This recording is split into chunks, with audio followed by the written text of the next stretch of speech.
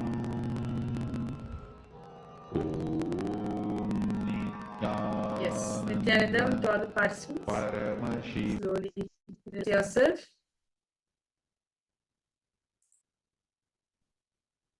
And I request all participants to start posting.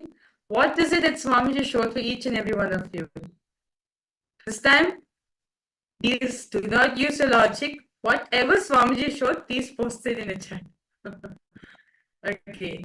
Taste a bit sour, smell a bit vanilla flavor, feel is soft. Okay. For you, yeah, Rahul Kannaya. Mark Razina, how about you? Ma Agora Rupi. Okay, Ma Shobana. Blue crystals. Okay.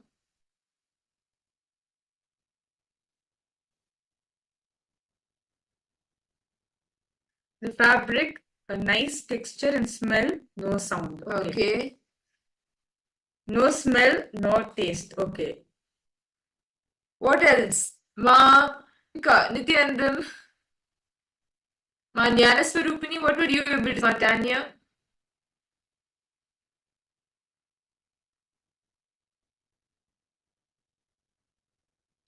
Ma something soft, I think it's logic, pomegranate. Okay. Okay. So beforehand it's a Rahul Kannaya saying, I think it's logic, ma. Anything you saw, why don't you post it, Aya? Anything else that you saw, heard, tasted? Okay, that's nice. Verified. Oh, how about you, Maananda Gorini? Maananda Gorini, yes, I request you to post.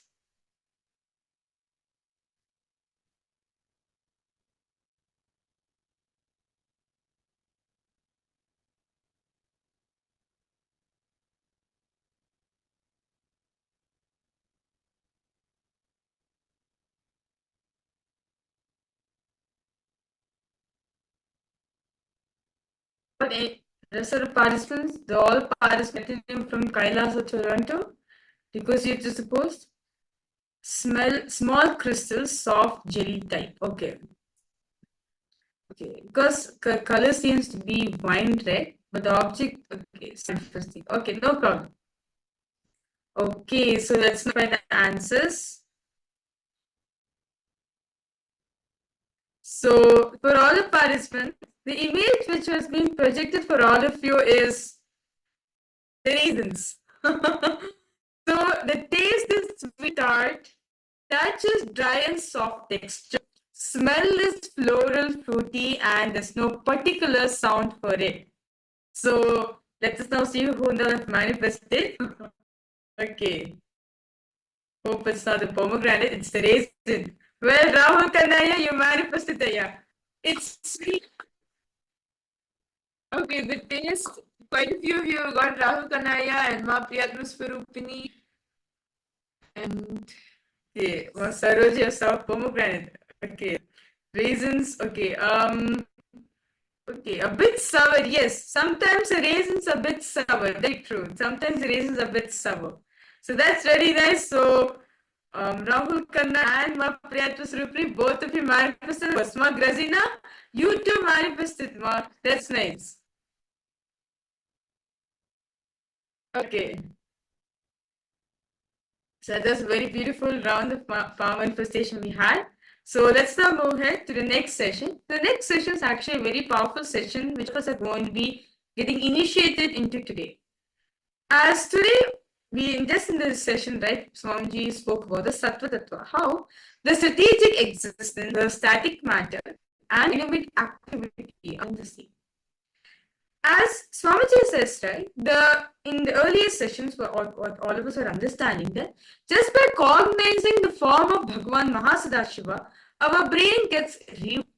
In this session, Swamiji is going to be explaining about the power of rewiring your brain, how it is possible just through visualization alone. So let's now listen to this revealed by Swamiji.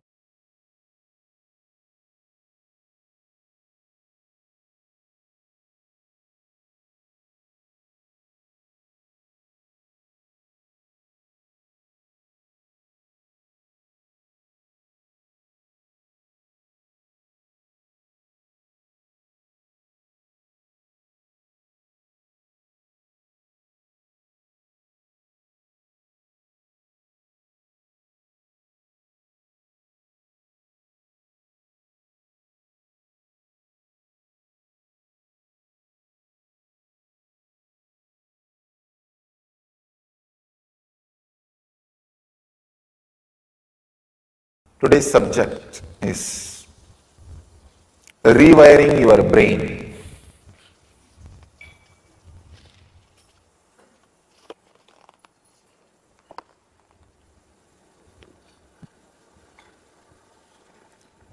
Some of the Shastra Pramanas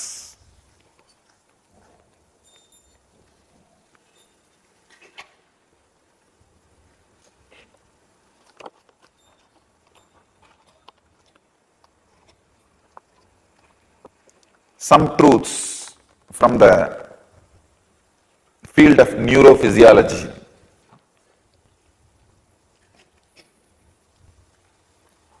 It's from a website, yogajournal.com.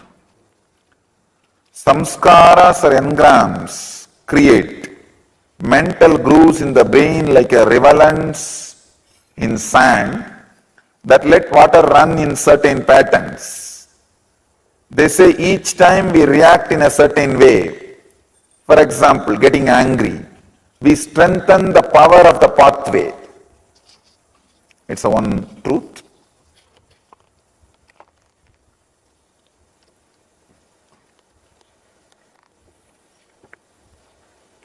It's a very important truth. The more and more you react in the same way, the more and more you strengthen that engram. If you are habituated to fall sick due to any stress or fear, you encourage, you strengthen that engram of falling sick due to stress and fear. I tell you, if you are really feeling stressed or fear or anxiety, do something very active. Either cathartic meditation or kind of an intense weightlifting, activating body. I tell you, you will create a new engram. So whenever fear or stress happens in you, that whole thing gets converted as energy, useful energy. Instead of that staying in you and making you weak and diseased, that same thing can be used as energy.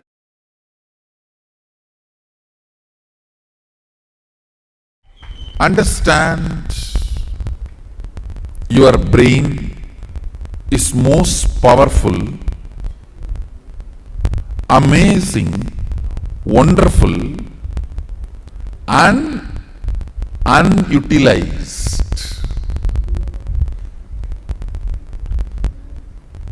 Component of your system. I'll repeat.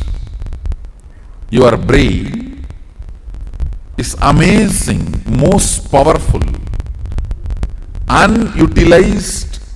I don't want to say underutilized. Literally, it is. The percentage you use is negligible. It's like if you have 100 acres and you are using 2 square feet. 2.5 square feet. We can't say underutilized. We only say, we have to say literally unutilized. Almost other than the automatic mechanical survival components, nothing else is used.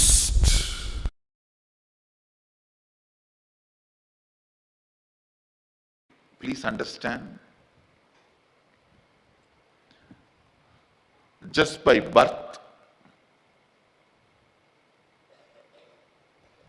your whole brain does not get active. The part of the brain which controls your breathing, your blood circulation, these all start functioning just by birth. That is why they are called mechanical parts of the brain.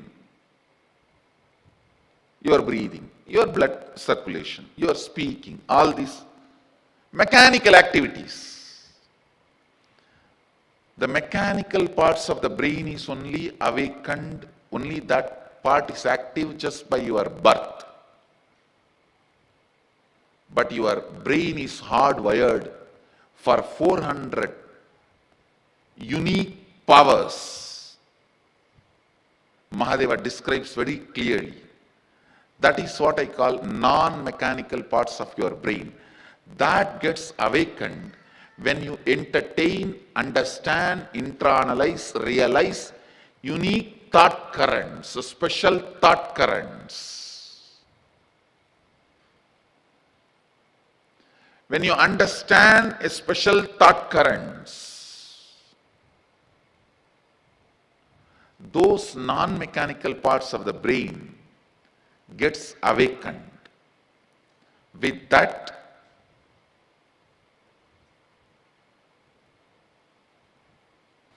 wake up call, nothing else.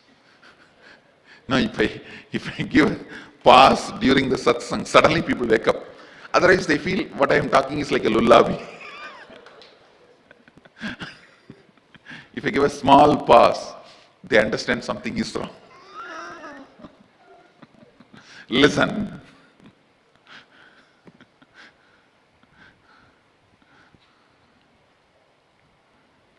Listen to this thought current.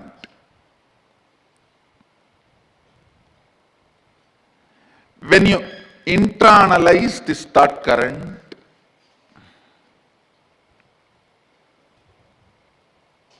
the non-mechanical parts of the brain will be awakened. With that, I can awaken the energy circuits. You can start manifesting these different powers, like third eye or many other powers. Listen carefully.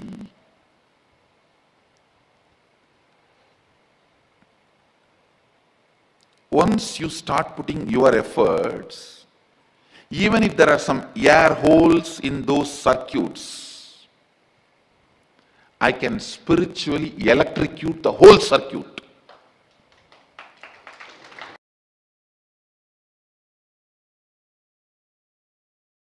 As neurophysiologists say, each time you react in a certain way, you strengthen the power of the pathway.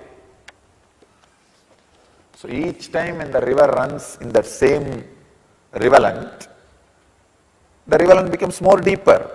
So the river running in that same direction becomes more stronger, more permanent.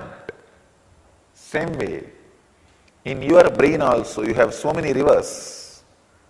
Ganga, Kaveri, Yamuna, Saraswati, Godavari, Narmada, Sindhu, so many rivers. Some are wild rivers, forest rivers. The rivers which really creates calamity by the forest flood or sudden floods, you need to make a dam and divert it in different direction. Making dam and diverting it different direction is what I call sadhana. Sadhana means making dam and diverting it to different direction. But unfortunately, We have another one biggest relevant, engraved memory, engram, samskara, laziness, sadhana. Once you break one or two strong samskaras, you just know, simply you know. You simply know how to break. The science of breaking the samskara is learned. The science of handling your body and mind is learned. So, you will create new relevance. Another one truth. Neuroplastic science says your brain has the ability to create new grooves and pathways, and the existing ones will heal up and disappear if left on their own. This is yogaflavoredlife.com website, source. Understand? It's a very important thing. Your brain can create new grooves and pathways. Means the possibility for new life exists. Possibility for becoming a new man exists. Possibility for becoming new consciousness exists. That is what we call initiation. And the existing ones will heal up and disappear if left on their own. They will just disappear if left on their own. Nothing else is required. Nothing else is required. You don't need to do something special to fill the existing river. No. Just make a dam, divert the water, the existing pattern will dry up automatically. Then they will get closed automatically.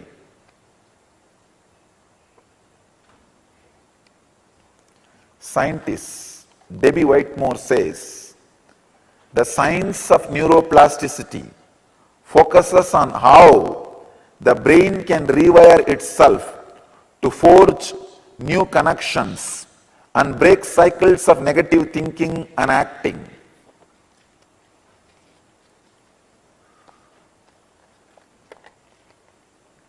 Patanjali very beautifully says,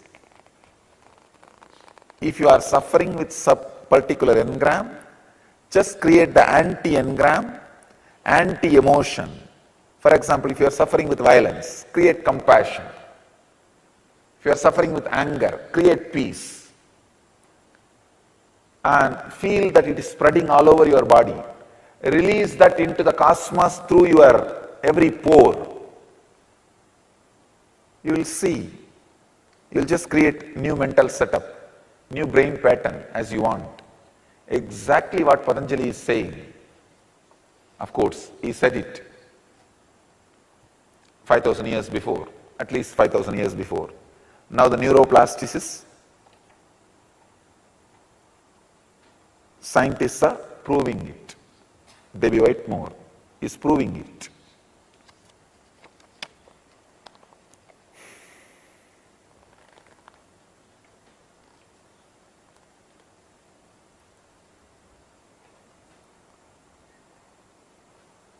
Again, one more report, study done on yoga.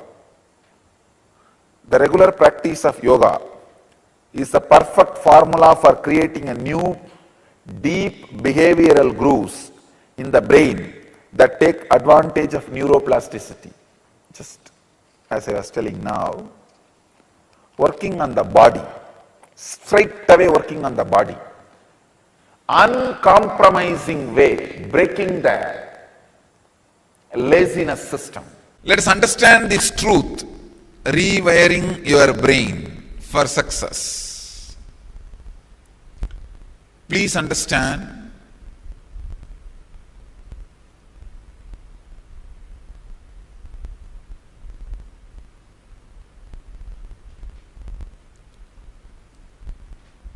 success is life. Life is success. If you are missing success in your life, you worked for failure. So failure is your success. Understand? Life is success. If you are having failure at the end of your day, you worked for failure. Because you worked for failure, you are having failure. So failure is your success. Now, rewire your brain for what you think as success, what society thinks as your success, what cosmos wants as your success. Understand? I am defining success in 3 levels. What you think as success, what society wants or thinks as your success, what cosmos thinks as your success. Rewire your brain for all these 3 successes. The definition of success as per the individual is spontaneous fulfillment of any need happening in your inner space. That is what I will define as a success. Spontaneous fulfillment of any need happening in your inner space. First, rewiring. First step for rewiring is your need should be based on the seed you carry. Most of you are aware at least 90% of the seed you carry and the need you can afford. Aligning yourself to what cosmos calls as success is sadhana. Aligning yourself what society calls as success is work. Aligning yourself to what you call as success is life.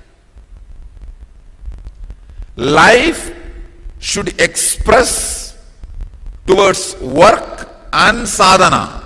Now give you the exact wiring method. You want it and you don't want it.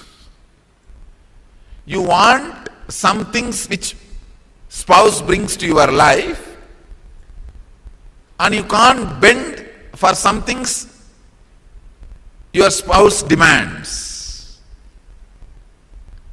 You want something which your mind brings, but you can't bend for some things which your mind demands.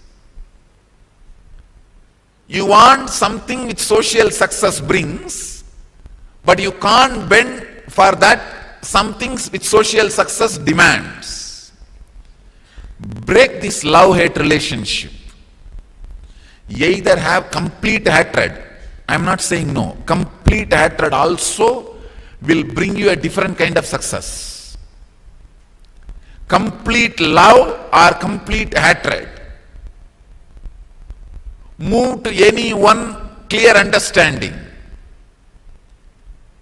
Even if you decide a complete hatred towards the social success, don't worry. The very flow of your life, as Krishna says, kahano karmano gatihi, every day, at least 1/3 of your time energy, 1/3 of your time, your energy flows towards work. Understand? When your energy flows towards yourself, it is life. What you call as success, it is tamas. When your life flows towards work, what society calls as success, it is called rajas, work. When your energy, when it flows towards the cosmic success, It is sattva. It is sadhana. In your system, by nature, you are wired to flow towards all these three 1/3 of your time. 1/3 of your time automatically flows towards tamas, sleeping time. 1/3 of your time automatically flows towards work. 1/3 of your time automatically flows towards sadhana. Even if you are trying to align or convert one into another, you usually avoid the sadhana time and add that sadhana time towards the work time. Or you usually try to avoid the work time and add that into sadhana time. Any imbalance you try to do, you cannot.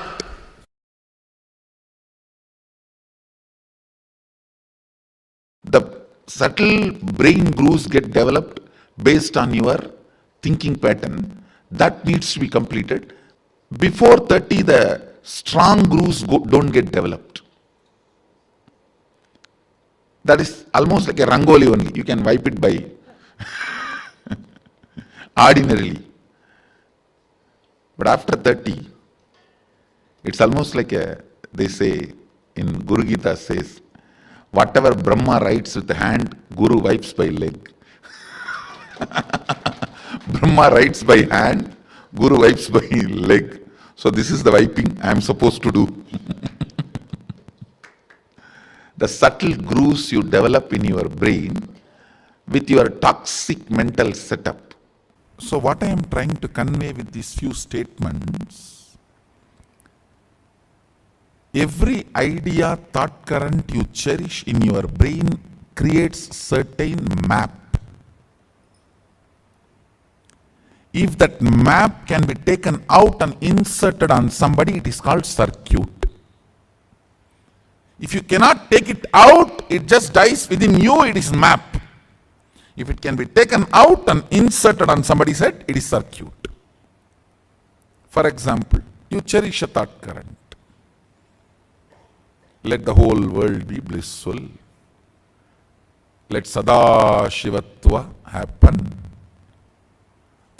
These thought currents create certain electric signals in your brain, certain map.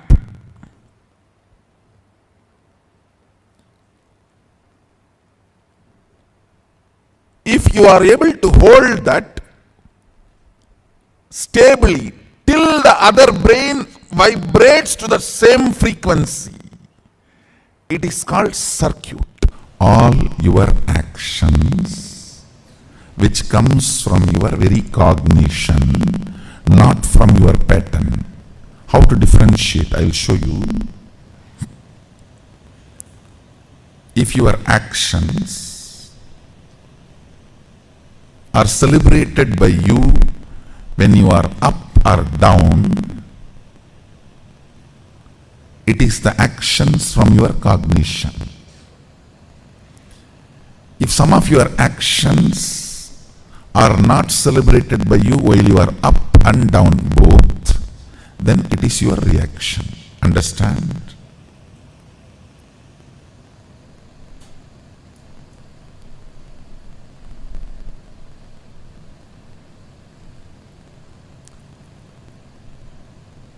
If your action can be celebrated by you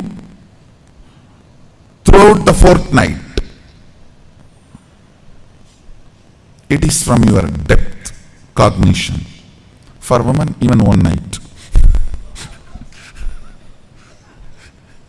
It is from your depth. You don't need to wait for a fortnight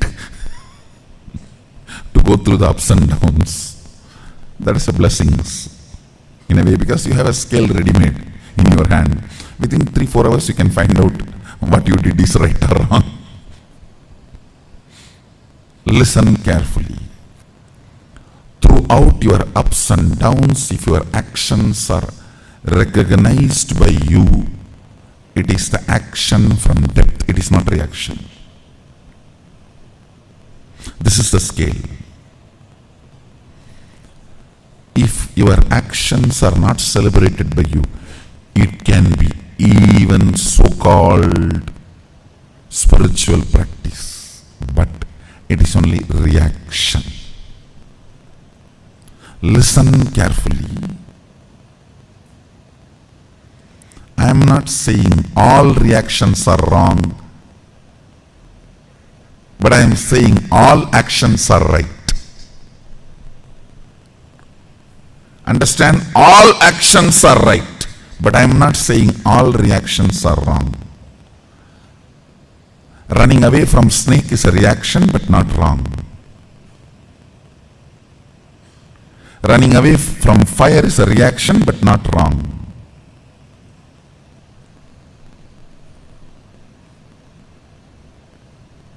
All actions are right, but all reactions are not wrong.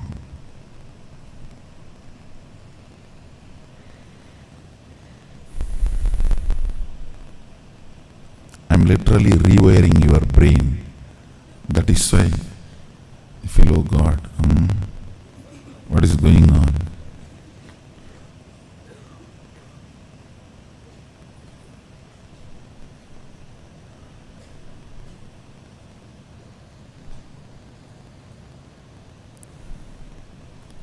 Today every statement I uttered, if you contemplate, you will develop a thoroughly new neurology. So you can perceive the reality as it is. Delusions, Maya, need to be handled with nuclear bomb, not with a surgical instruments. No. It need to be demolished, not surgery performing. No. When I am building a new neurology, that will be done almost like a surgery performance, surgery precision, not 1 inch this side, 1 inch that side.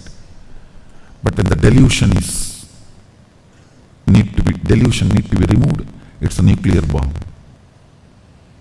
Just drop and destroy the whole area. So that's what I'm doing. Listen carefully. When you are planning to go cranky, dash, dash, dash, dash, dash, dash, dash, be conservative. Have lot of sensor scales. Is this situation really wants me to go cranky? Is this situation really wants me to go crazy? Is this situation really in need of me getting overwhelmed? Is this really demanding that I should get stressed? Only then things can happen. Understand? Every time you get stressed, you wash your neurology with the pitta layer, which takes almost 2-3 hours of bliss to remove the effect. I should say at least 2 hours of bliss. Shaktipada is required of one stroke of stress. Ignorant, tired, agitated, dull, head can never capture the subtle truths or the subtle qualities. Because he cannot imagine, he won't enjoy. Because he doesn't enjoy, he can't visualize. Ability, the brain's ability to catch the subtlest visualizations come by a long practice of internal silence, what I call unclutching or meditation. Understand? By the tremendous internal silence, your brain develops the capacity to capture the most subtle visualizations. Ability to capture the most subtle visualizations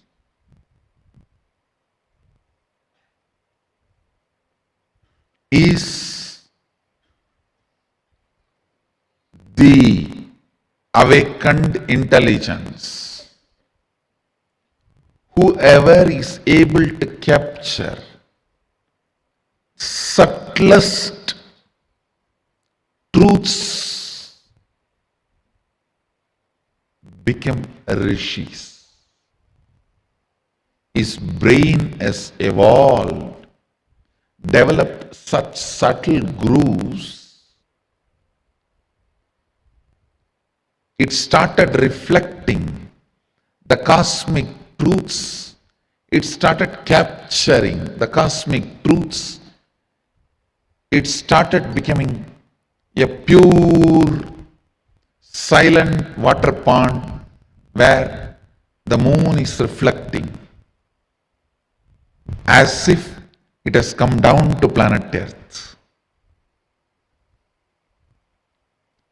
Moon is reflecting as if it has come down to planet Earth. Understand, practicing surrender or unclutching or Ananda Gandha Dhyana,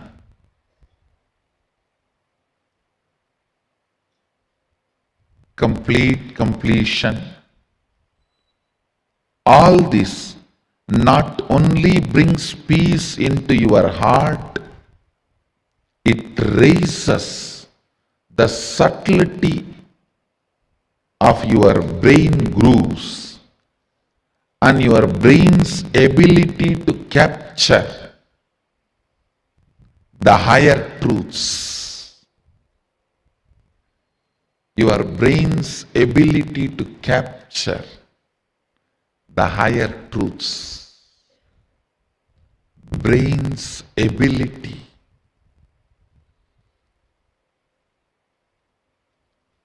to live the higher truths. Anything your brain is able to capture, it stores as record. The most subtle one your brain captured makes itself as your cognition and life's goal. Understand? Even once, if you are able to understand, capture the word Satchidananda, Sat Chit Ananda, the existence, conscious bliss. Anything which is subtle, the most subtlest experience, imagination, visualization, your brain is able to capture, it will make that as a base for its function. I don't need to do anything other than describe how the materialization happens to my balasans, the way they are able to capture. The moment their subtle grooves in the brain captures this, that power will start manifesting in them. Why I am saying balasans? Because they are more ready to listen. Their inner space has more peace. Their brains have more subtle grooves to imbibe what I am sharing. When I explain that science, if you can visualize it, that power will start manifesting in you. Because anything your brain can visualize, it will make that as your basic functionality. If I can explain moving from one body to another body, astral travel, and your brain is subtle enough to capture it, visualize it, you will start manifesting that power. All powers are like that only. You just need the completion space and Guru who properly makes your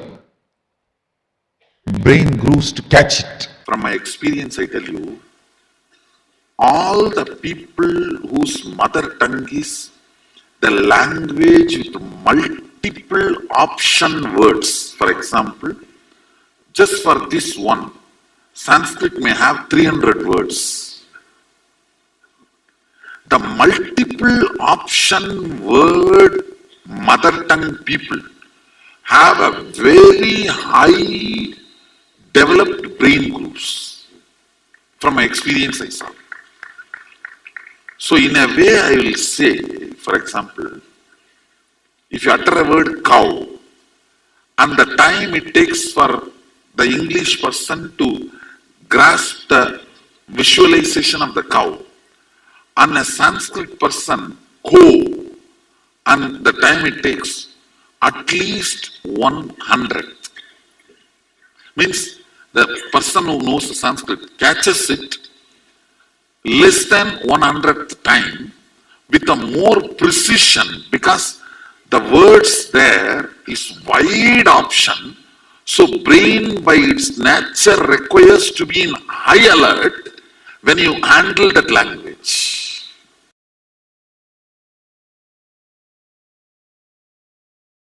Today we are entering into 18th verse.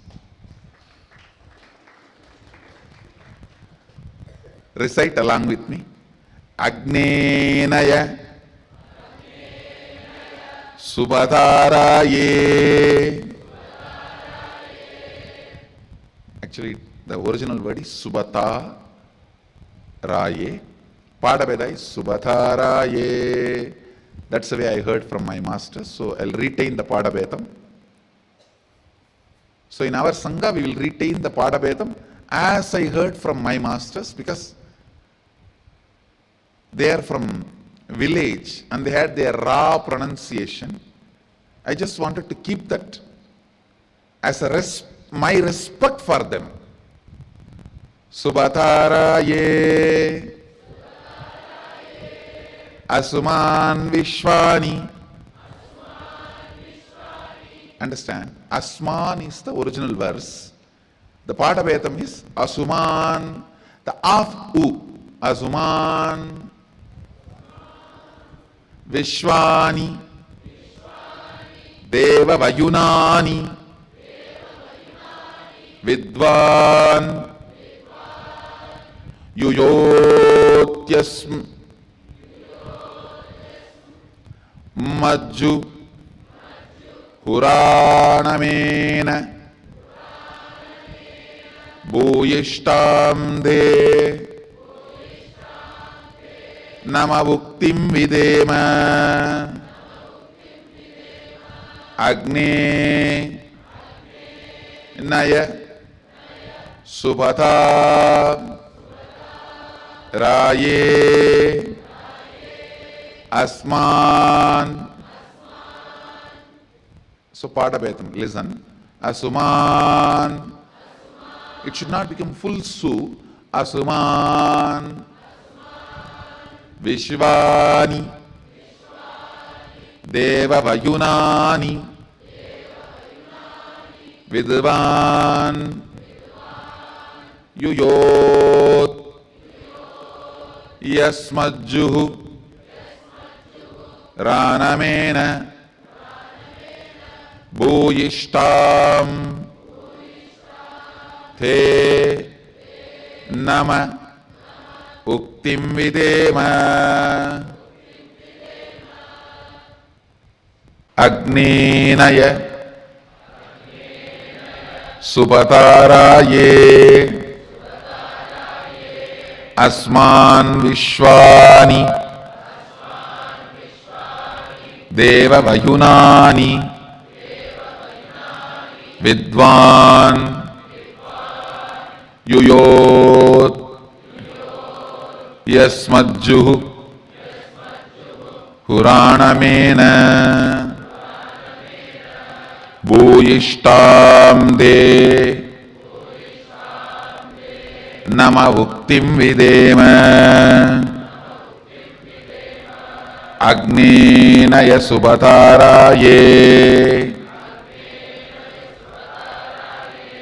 Asman Vishwani Deva Vayunani Vidvan Yuyot Yasmadjuhuranamena Bhuyishtam De Nama Uktim Videma. I'll read out the exact translation. O Agni, the fire god, knower of all our actions and all that is worth knowing, you must take us along the righteous and auspicious path of completion. Please listen. You need to understand this first line.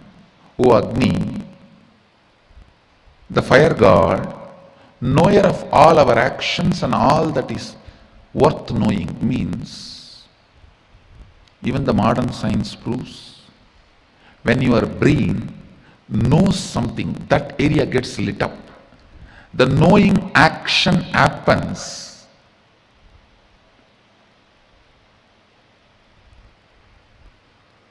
When the fire moves into certain part of the brain, please understand,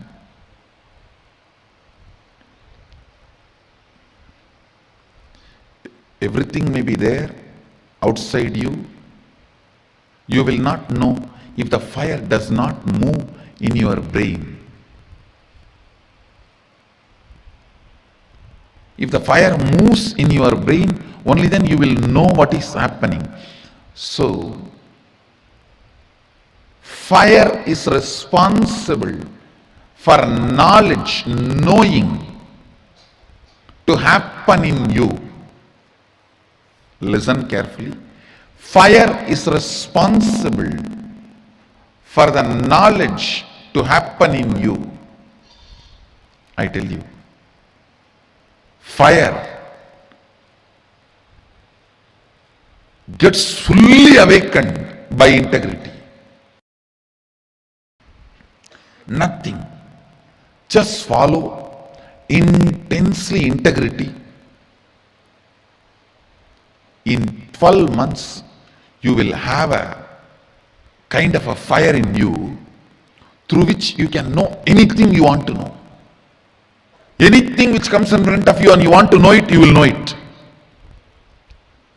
That fire is called Di. In Sanskrit, we use the word, a single letter, Di. All the ancient languages, fire is addressed as Ti.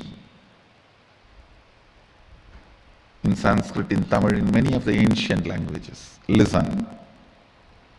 Di comes as a gift to you because of your integrity. Just 12 months decide.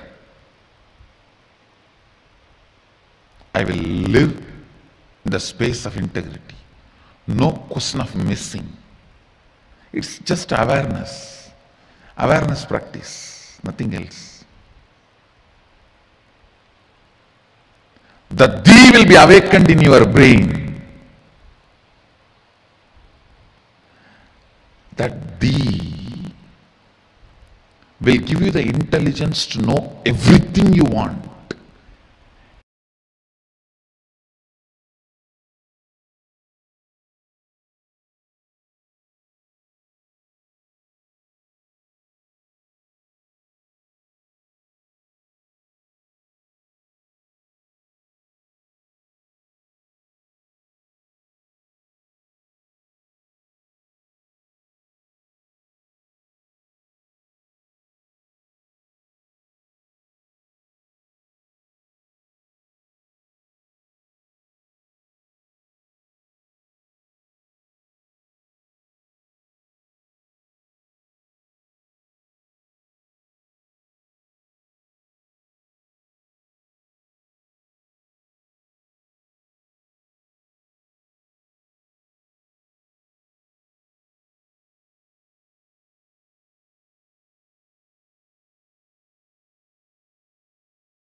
Nithyananda, to all participants.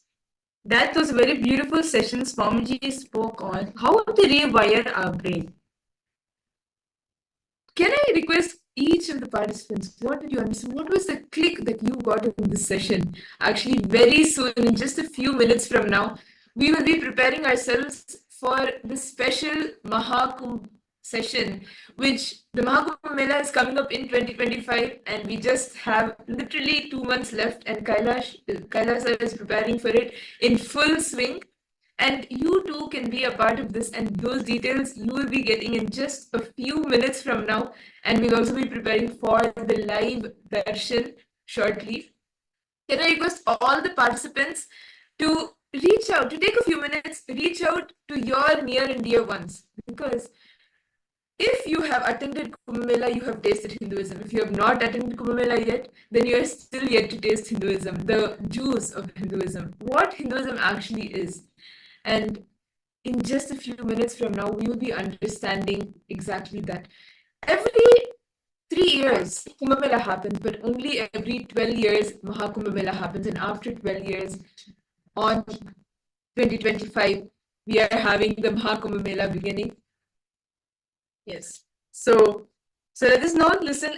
We request all the participants to share out this link to share out this to your all friends and families, and come, as Swamiji says, right, literally the grandeur of Hinduism. If you want to experience, then Kumbh Mela is for you. As all the best rich traditions of Hinduism, you can taste it, you can experience it in Kumbh Mela, because in Kumbh Mela, all the 10,000 sampradayas of Hinduism comes together in one place for experiencing this one thing.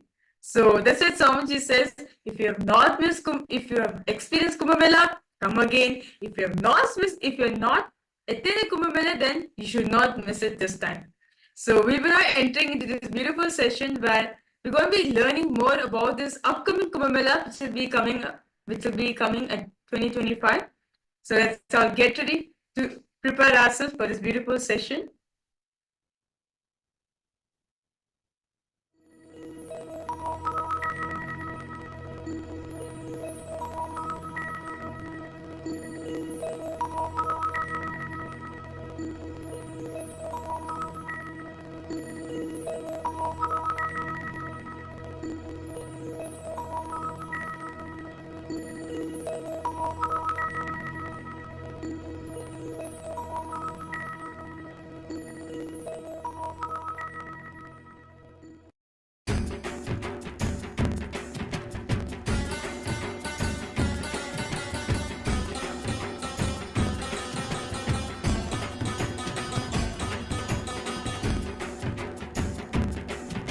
Nithyananda,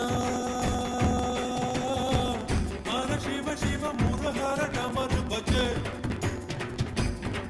Nithyananda, Mana Shiva Shiva Murahara Damar Bhaje. Jaya Jagadodharana, Jaya Nitya Jagadishwara Harana. Shri Nitya Jaya Nitya Hara Nitya Hara Paramahamsa Shri Nithyananda. Hara Shiva Shiva Murahara Damar Bhaje. Nithyananda, Hara Shiva Shiva Murahara Damar Bhaje. Jaya Jagadodharana, Jaya Nitya Jagadishwara Harana. Jaya Nitya Jagadishwara Harana. Shri Nitya Jaya Nitya Hara Nitya Hara Paramahamsa Shri Nithyananda. Nithyananda, Hara Shiva Shiva Murahara Damar Bhaje.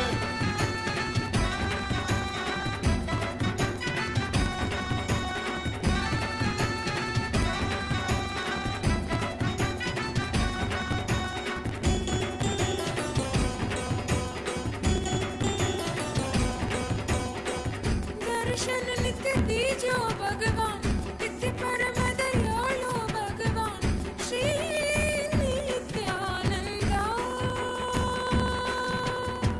Darshan Nitya Dijo Bhagavan, Nitya Paramadayalo Bhagavan, Shri Nithyananda.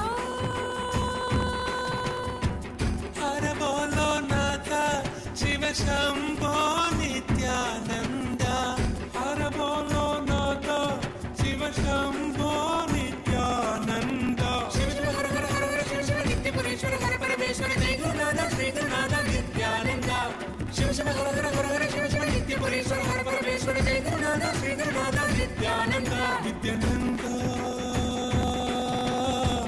हर शिव शिव मुरहर डमर बजे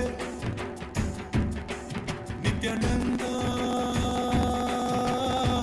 हर शिव शिव मुरहर डमर बजे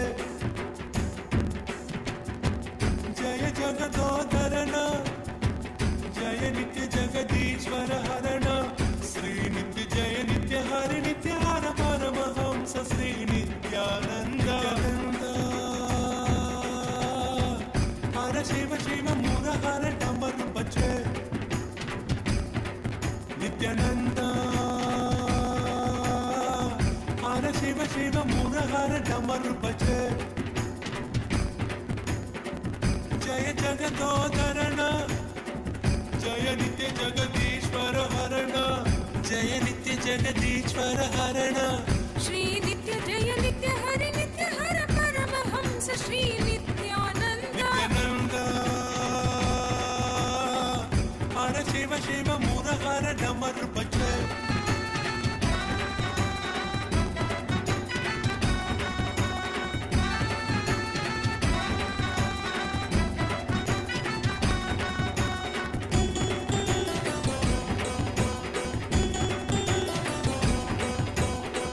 हे गिरिधर नित्य गोपाला भक्तोदर कौस्तुभहारा श्री नित्यानन्द हे गिरिधर नित्य गोपाला भक्तोदर कौस्तुभहारा श्री नित्यानन्द हे करुणा सिन्धु श्रीरङ्ग पाण्डुरङ्ग हे करुणा सिन्धु श्रीरङ्ग पाण्डुरङ्ग विठ्ठल विठ्ठल पाण्डुरङ्ग नित्यपुरेश्वर आनन्देश्वर जय हरि विठ्ठल श्री हरि विठ्ठल नित्यानन्द विठ्ठल विठ्ठल पाण्डुरङ्ग नित्यपुरेश्वर आनन्देश्वर जय हरि विठ्ठल श्री हरि विठ्ठल नित्यानन्द नित्यानन्द हर शिव शिव मुरहर डमर बजे नित्यानन्द हर शिव शिव मुरहर डमर बजे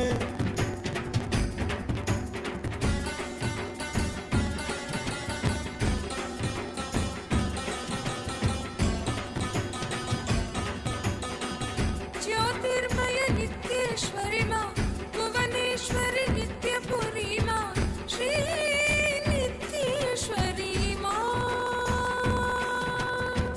ज्योतिर्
परमसुखदं केवलं ज्ञानमूर्तिं द्वन्द्वातीतं गगनसदृशं तत्त्वमस्याधिलक्ष्यम् एकं नित्यं विमलमचलं सर्वदी साक्षिभूतं भावातीतं त्रिगुणरहितं सद्गुरुं तं Namami.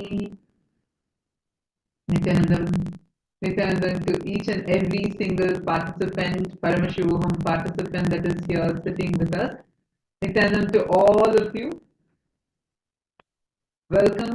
Today is yet another special day as we all are going to be blessed with a very special live darshan of Swamiji.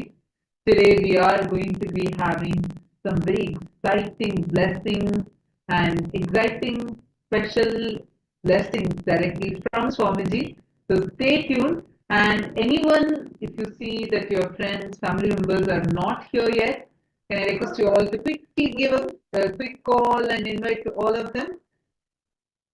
Please take a few minutes, quickly invite everyone, all the participants, Paramashivoham participants that are here sitting with us. Please make sure you are here on the camera, settle down. And anyone of your friends, family members that are not yet here, because now in few more minutes we are going to be having the live darshan beginning.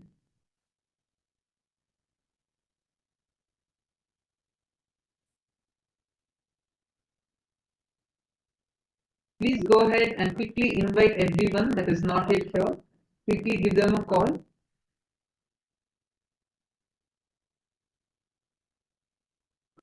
All right, now it's time for us. Today, all of us, every one of us here, are going to be learning and experiencing the Kumbh series. Literally, learning about what you can experience in Kumbh Mela. Over the last few days, we've been learning so many amazing sciences about Hinduism, how exactly Kumbh Mela, what is Kumbh Mela, what is the significance of Kumbh Mela, and so on. And each time, whatever we are experiencing in Kumbh Mela, right, whatever you're going to experience in Kumbh Mela, all that we're learning right now, it is directly we are going to be experiencing, actually we are all going to be learning experientially, tasting what Hinduism is, experiencing the best of Hinduism, the best possible way in your life. So all the participants that are here, we welcome all of you for today's segment. And so each one of you that are here, please take a moment and share with us here in the chat. How does it feel for you over the last few days, all that we've been learning about Kumbh Mela? How does it feel for you when you listen to it? When you listen and when you see about Kumbh Mela, when you hear about what Swamiji has revealed about Kumbh Mela, how does it make you feel? Like, what does it make you feel like? Wow, to experience the various different aspects of what Kumbh Mela is. I request all of you to take a moment and please let us know in the chat. Kumbh Mela is all about you tasting Hinduism, you experiencing all the different sampradayas, the different steps of Hinduism, experiencing, tasting all of them as a reality, experientially understanding how you can apply Advaita in your daily life.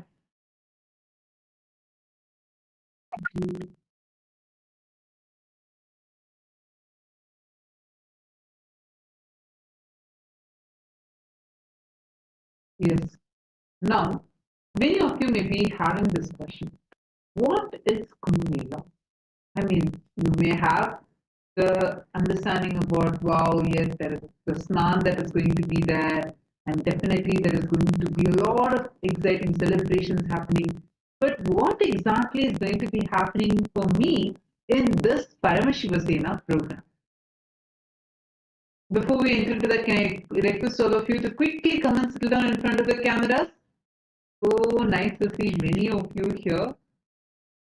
Nithyananda, all of you come and settle in front of the camera. Ma Kaili Wong, Ma Yan Hui, Ma Shuli Durga, can I request you all also to please come and settle down in front of your camera?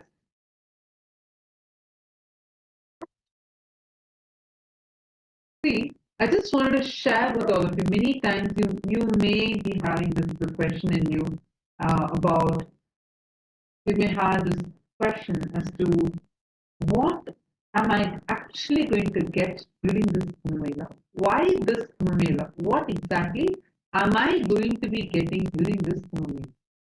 See, understand, the Kumbh Mela, this is a very, very, very special happening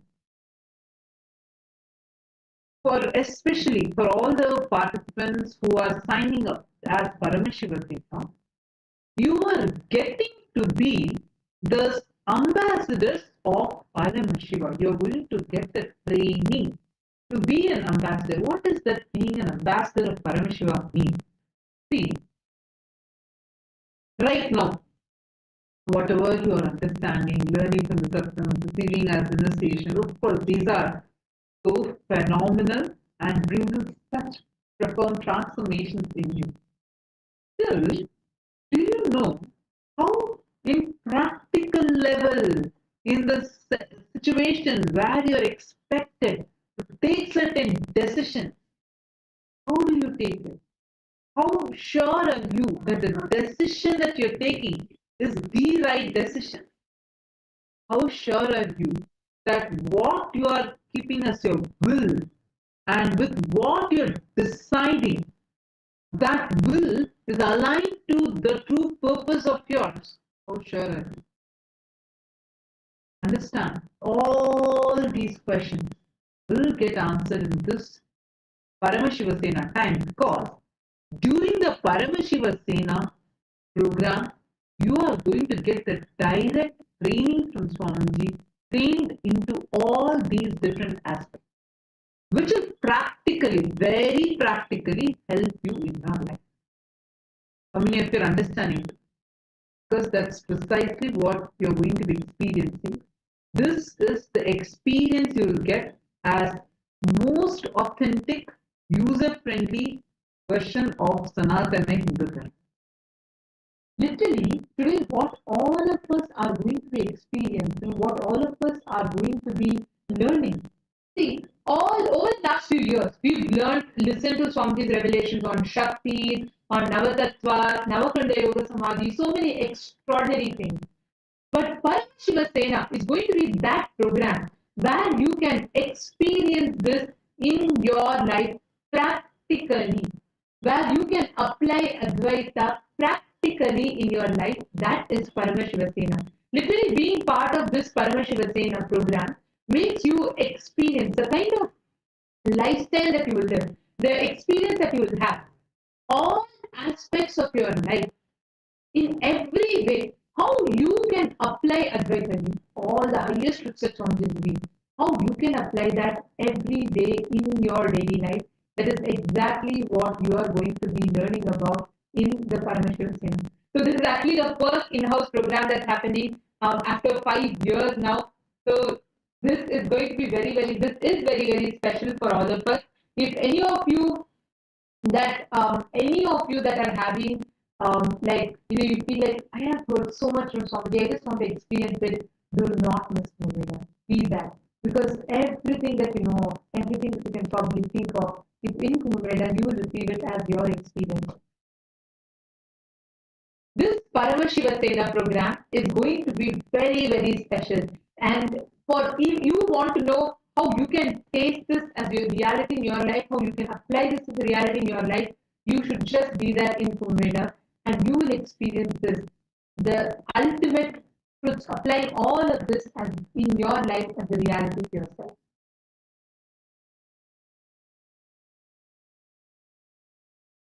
See, in every aspect of your life, how you are approaching your life matters. The decision-making mechanism. For example, actually recently Swamiji was having a training. How many of you here have been attending the training sessions with Swamiji? We are having daily meetings with Swamiji, the Paramashivoham team. Already is having every day. Swamiji himself is coming, and we are having every day meetings and trainings with Swamiji. Like Swamiji is training us. How many of you are there who have already signed up and you're already there, sitting and attending this training session? Please raise your hand. Who all have already signed up to be part of the Paramashivoham program? Raise your hands. Wow. So many of you. That's wonderful. Actually, just wanted to share with all of you, all the others that are here with us. Last few days, Swamiji has been, from the time Swamiji started this, right? The Paramashivoham program was announced and a lot of sign-ups have been coming continuously.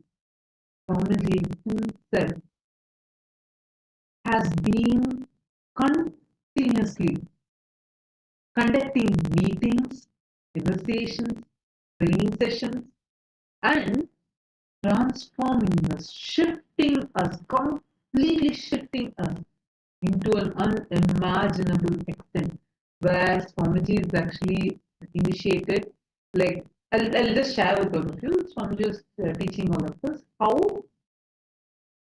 the delusion comes inside you. Swamiji was explaining in detail. See, we understand delusion in one extent.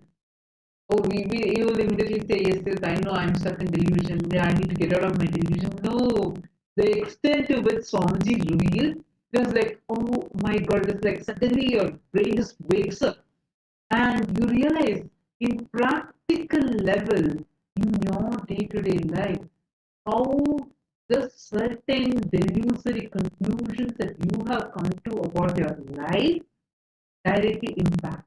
I'm not able to put it into words clearly to explain because the depth with which Swamiji explained, it was so practical in the same way. Swamiji is actually sitting and continuously training all of us, like how for the Ujjain Kumbh. Swamiji would personally sit, micromanage every department by department. Literally exactly like that. Swamiji is sitting and working tirelessly. At least that was one Kumbh Mela. Now it is two Kumbh Melas, and both are Maha Kumbh Mela. So Swamiji is actually sitting and micromanaging the thought in every aspect. And when you are there sitting as a part of this program, something so unique happens to you, beautiful shift happens to you, which makes you realize, which makes you understand how the way your approach for life is it right or is it wrong? Maybe certain areas, if you upgrade in your life, how you will be able to bring true transformation and even the reality that you want to cause. For example, let's say you really want to have breakthrough in the dimension aspect of your wealth. Really, you will be able to get that breakthrough. Really, you will have the ability to give that shift to yourself. That is what is this formula all about. When you experience Kumbh Mela, understand, it is not, see, you can attend Kumbh Mela anytime. It's happening. It's one of the oldest rituals of Hinduism. You can attend Kumbh Mela, you can be there as a bystander watching it. Or you can be there as an insider. Hindus, we are so used to being unaware of our roots, unaware of our identity. We do not even know what exactly is Hinduism, the context, nothing. And each one of you that are here, when you experience, when you taste how you can live and apply that reality in your life. So you can live any time, you can attend Kumbh Mela, any ritual you can attend. But why is it important for you to be part of this Paramashivoham? Paramashivoham is where you learn. You are not just a guest, you become a owner. We Hindus, we celebrate Holi, we celebrate Diwali, but someone asks you why you celebrate Holi, you may not even know the reason many times. Losing, some it is beautifully, not understanding the context, forgetting the spirit behind ritual will make you lose the spirituality in you. Somebody so beautifully explained this because most of the time we just do things as a ritual. We play Holi as a ritual. That's why Holi has become a mere like a celebration of colors. No, the principle, The science behind Holi is lost. Whether it is Diwali, Holi, and Kumbh Mela, look at Naga sadhus. Today, people do not even know the context of who the Naga sadhus are, the valor, the sacrifice, because of which Hinduism exists. This is not even taught in history textbook. This is the state that we are all in currently. Only if we as Hindus take up the responsibility to be part of Paramashiva Sena, to be a part of this grand happening, you can even experience all these extraordinary truths as a reality for yourself. Now we are going to be listening to a very beautiful sharing from Prasanna Ramachandran, who is joining with us from US, who has had such a sweet divine journey, connection, feeling connection and devotion to Swamiji. And her journey is so sweet, how her whole family is literally part of Swamiji's family. And of course, they are part of the founding members of KAILASA and very, very, very close to Swamiji. And she is here going to share with us about how Kumbh Mela had been a very powerful program for her. What did she enjoy the most? So now, in just a few more moments, we'll be having Prasanna Ramachandran joining with us and sharing with us the beautiful transformation and shift she got.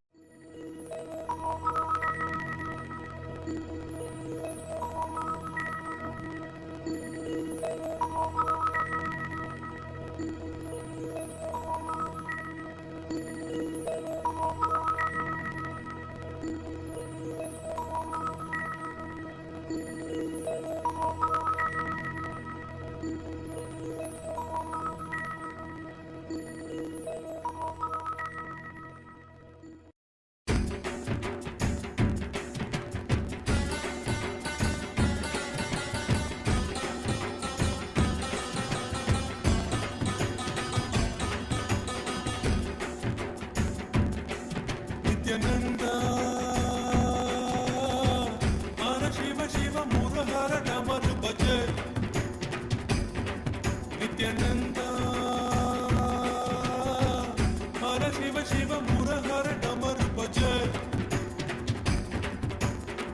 Jaya Jagadodharana, Jaya Nitya Jagadishwara Harana. Shri Nitya Jaya Nitya Hara Paramahamsa Shri Nithyananda. Hara Shiva Shiva Murahara Damaru Bhaje. Nithyananda, Hara Shiva Shiva Murahara Damaru Bhaje.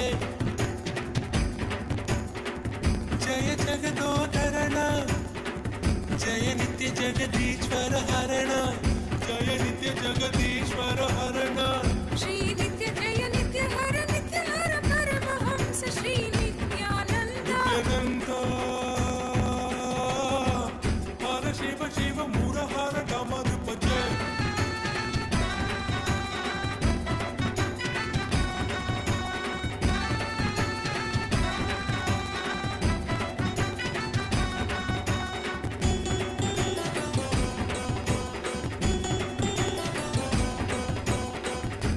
दर्शन नित्य दीजो भगवान, नित्य परम दयालो भगवान श्री नित्यानंदा।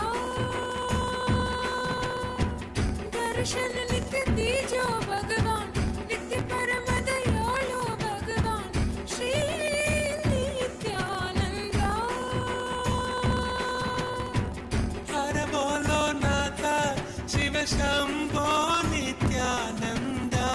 हर बोलो नाथा शिव शंभो नित्यानंदा। शिव शिव हर हर हर हर शिव शिव नित्य परेश्वर हर परमेश्वर जय Gurunath Shri Gurunath Nityananda.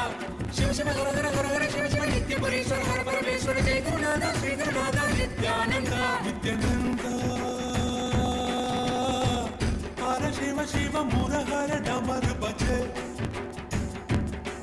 Nithyananda.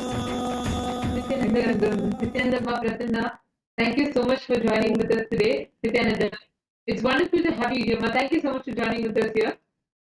And to all the viewers, this is Prasanna Ramachandran. Would you like to go ahead and introduce yourself, Ma? Sure. Nithyananda, everyone. I'm Prasanna. I live in Menlo Park, California. I am a volunteer at the Nithyananda Vedic Temple in San Jose. Can I say something about how I got introduced to Swamiji? Like a brief. Sure. Would love to hear from you on that. So I was working in Seattle in 2009, and Swamiji was conducting a Kalpataru meditation. And even before we met Swamiji, we were frequent visitors at the Swamiji's temple in Seattle. And my kids were 1 and 3 at that time, and it was pretty overwhelming for us to handle 2 kids who were running around all the time. But whenever we went to the temple in Seattle, the kids would calm down and everyone would come back happy. So we would go there every other day, and they told us that Swamiji is coming in, I think it was November that Swamiji was coming. So we immediately signed up for attending the Kalpataru program, and the kids were very small. So we left the kids with a nanny and we went and attended the program. It was a 1-day program. By the end of it, I was telling my husband that I want to go for the next Inner Awakening program. I don't know how, but I want to go. Somehow, I was able to convince my in-laws, and I took both the kids, my in-laws, everybody, all of us went for the Inner Awakening program in December of 2009. And that was like a life-changing experience, not just for me, for the kids, for all of us in our family. And I came back feeling completely a transformed person. I was hooked to Swamiji's videos. I would watch it all the time. And then I started volunteering in the Seattle temple. And I feel like volunteering in the temple made a huge difference, because I felt like there was a constant connection with the deities and with Swamiji by going there, and the Sangha, which was there to support us through thick and thin. So that was a huge turning point in our lives. And soon after that, we moved to the Bay Area. My husband got a job here, and so all of us moved to the Bay Area. And as luck would have it, there was a Nithyananda Vedic temple in San Jose as well. So I just continued volunteering in the temple, and I'm still volunteering there. And I've done several Inner Awakening programs with Swamiji. I've been to Varanasi, I've been to Haridwar, I've been to like so many of his Inner Awakening programs. And each program, Swamiji would give us some glimpses of Kumbh Mela. And many a times he's mentioned that you have not experienced Hinduism completely until you've been to at least one Kumbh Mela. And he would tell us about these,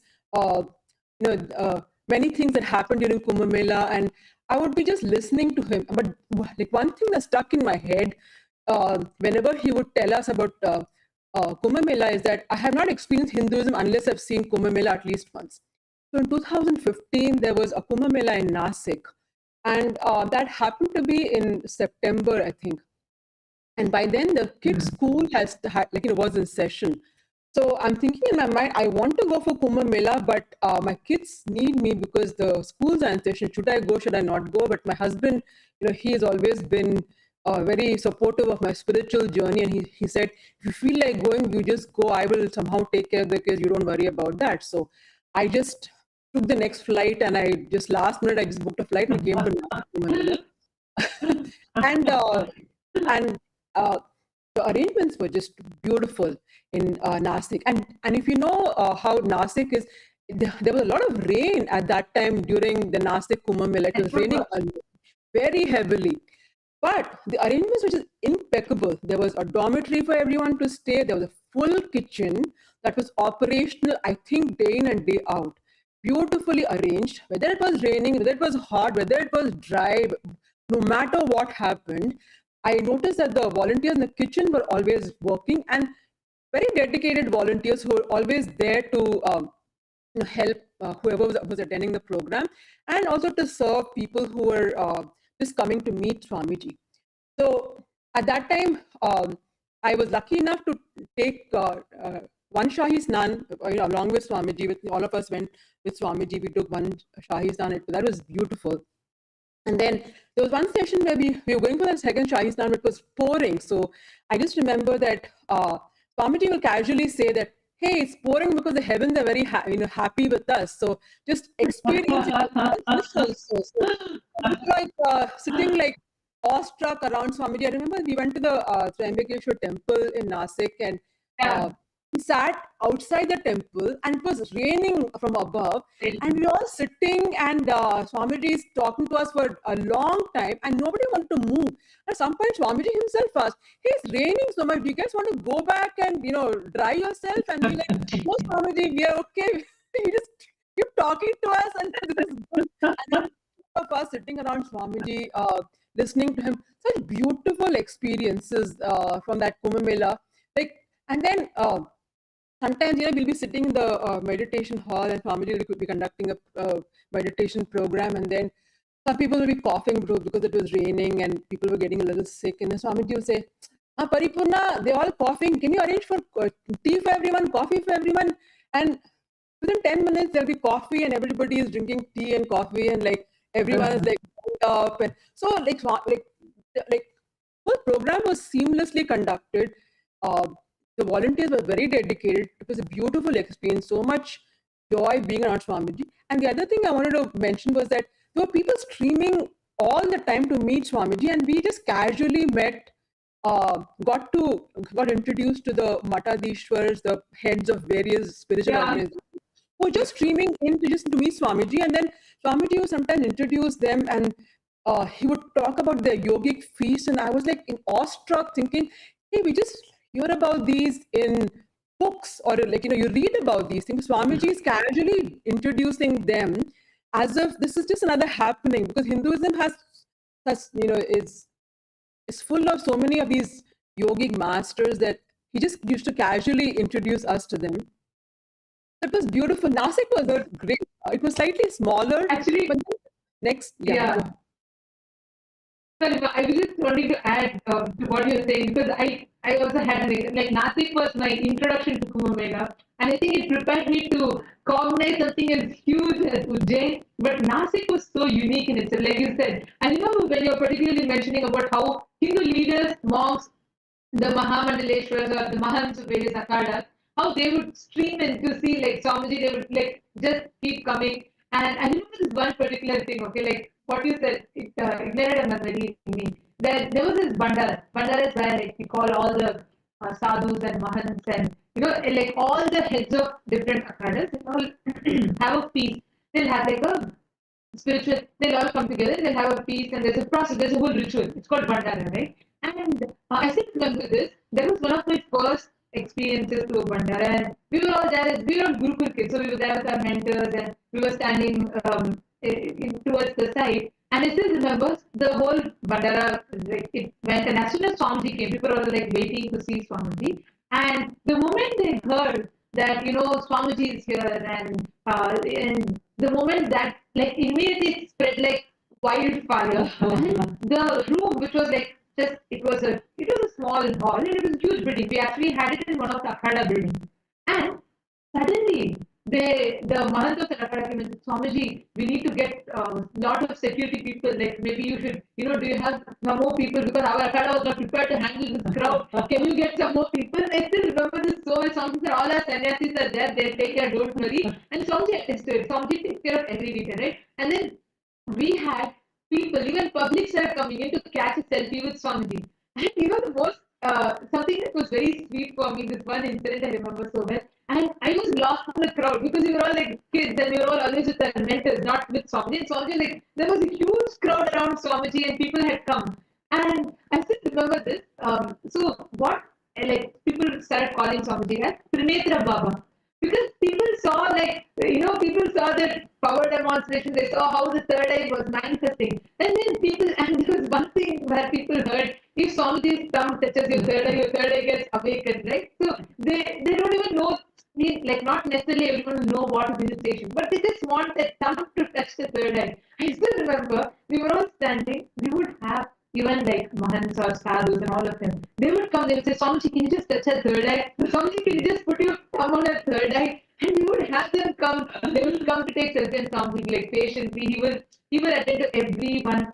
We'll have these are leaders and the pontiffs of different akhada, and they would come and they would say, "Swamiji, what you have done is amazing." And they say, "Can you awaken our third eye? We too want to experience it." And the crowd, right? like we'll have the people standing like holding each other's hand like a human chain just to protect, right? They'll come in between. Someone will just take Swamiji's hand, put on this third and they say, now my third eye is awakened. I have my third eye awakened. And that is like an unforgettable experience for me. So I mean, like, this is just so sweet. I heard from so many people who went to this Nasik Kumbh Mela, everyone sharing this.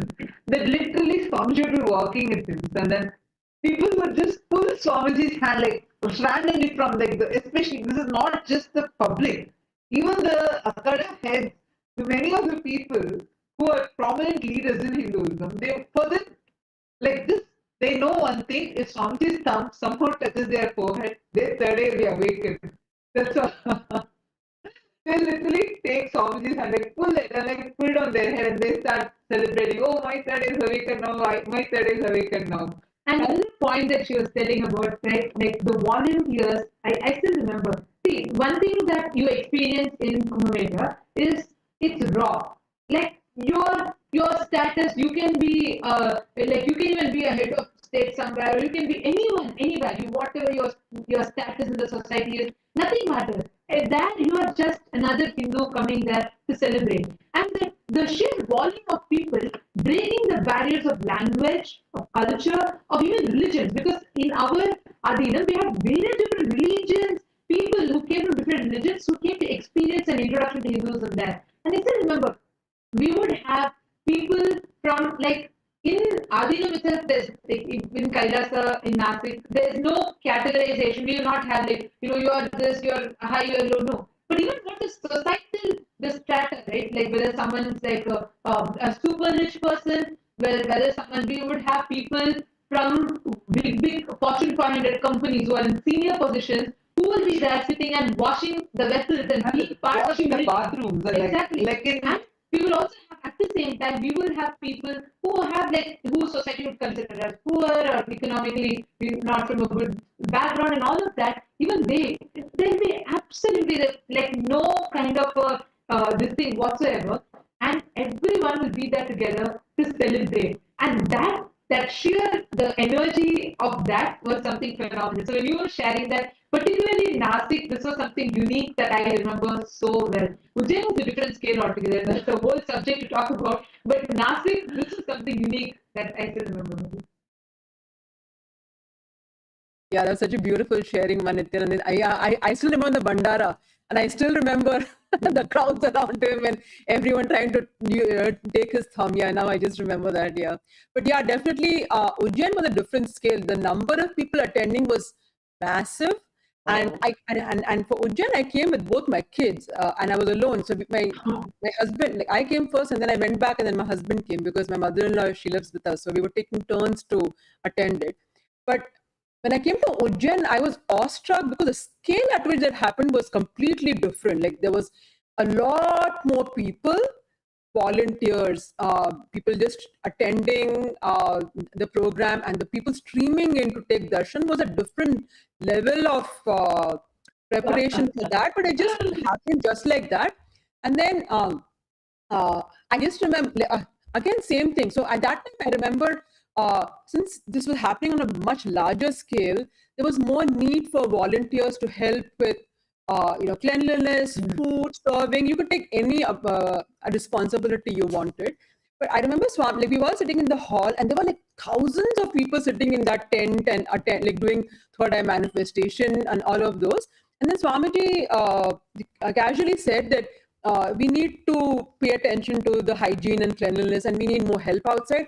And just remember one thing, that if you do any seva in my sangha, which could be as small as serving food to people, as or whatever you think you don't want to do, for example cleaning bathrooms and maintaining cleanliness, doing seva to any of my devotees is the same as doing personal seva to me.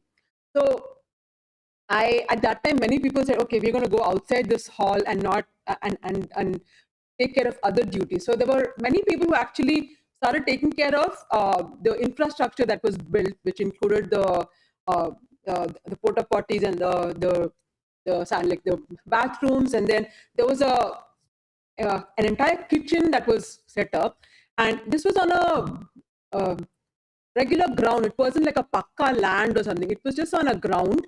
There were pebbles everywhere, and then everybody was walking barefoot. And I saw some of the kitchen volunteers were carrying big,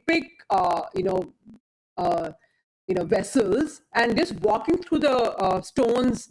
And I'm sure it hurt, but it didn't bother them because they knew that it was something that was special that was happening, and they were there to contribute towards that. So I thought that there I saw that no matter who you are from any strata of society, everybody got together and they were there for one purpose, was to attend Kumbh Mela, benefit from it, also support Swamiji in what he was trying to achieve. And I must mention the evenings were just spectacular. Wow. Between 5 or 6 o'clock, people would start coming for darshan, and they would just keep coming. And Swamiji will sit for hours and give them darshan, everybody individually. And then he would tell them, if anybody who comes here has to eat and go.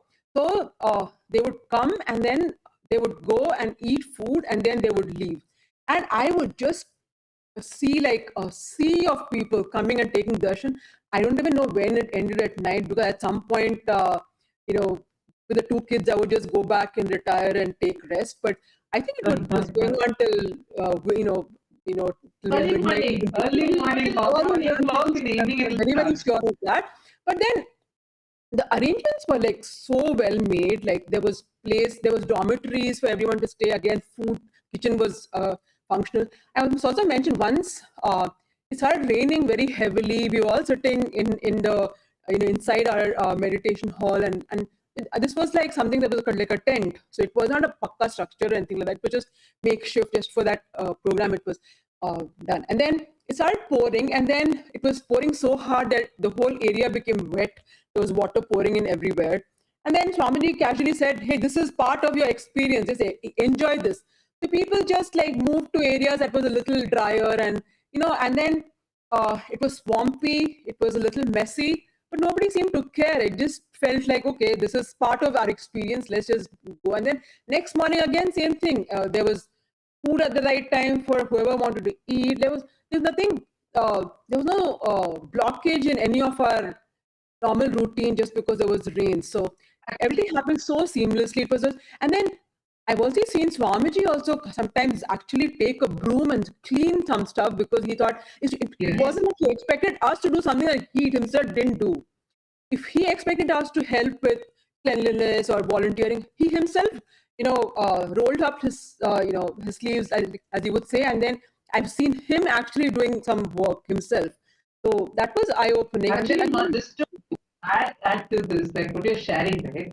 A few things I wanted to just add. Like, actually, the whole program planning, everything began almost 6 months prior to this.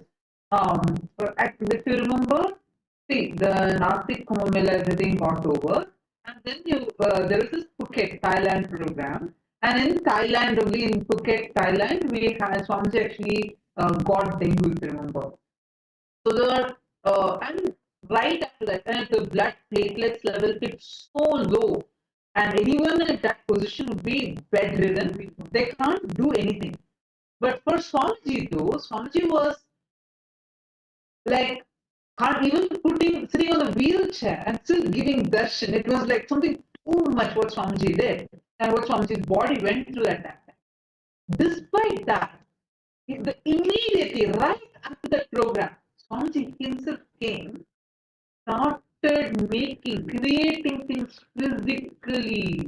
Like, actually, you're saying right about this arrangement, because if you see all other campuses around, any other campus, no campus had the kind of a sanitation level, the cleanliness level, the hygiene comfort that only KAILASA Ujjain had.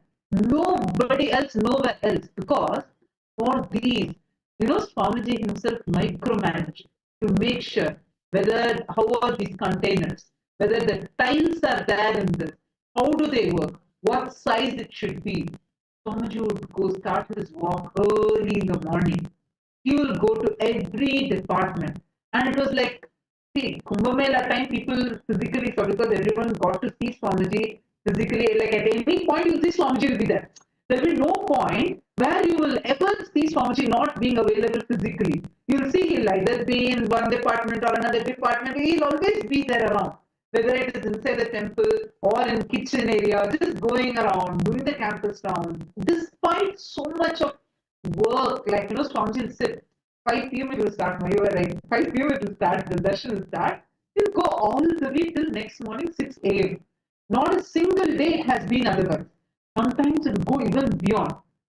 Never has seen, like, the crowd will not stop till like 5 a.m. and it will take till almost 5:30, 6 a.m. to finish the whole darshan.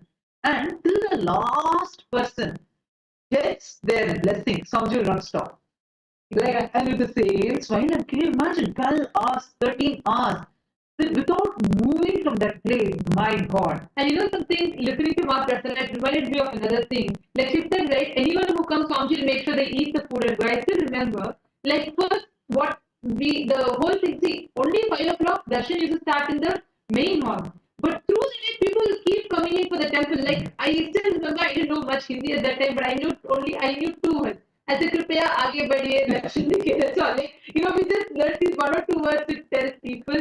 And I could, manage with my little Hindi that I knew. But one thing is, the way Swamiji had said, so first time when people came, people would come and they would go to all the different parts. It was like huge crowd, right? So many people would miss having darshans of all the deities, and people would miss the prasadam, and people will not necessarily know, like, because it was a huge campus. Ours was the largest campus and it was most populated as well.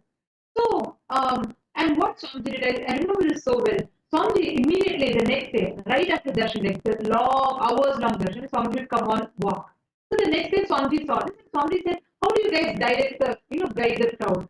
So the temple in charge, our principal, he said, Swamiji, we get the people and we keep guiding them, the crowd. Swamiji said, no, that's not enough. People will miss. People will not be able to experience, because when it's huge volume, people will not know what are all there. They'll not have the options. The crowd will just, wash them away and they'll not have an experience. So Swamiji said, let us buy barricades.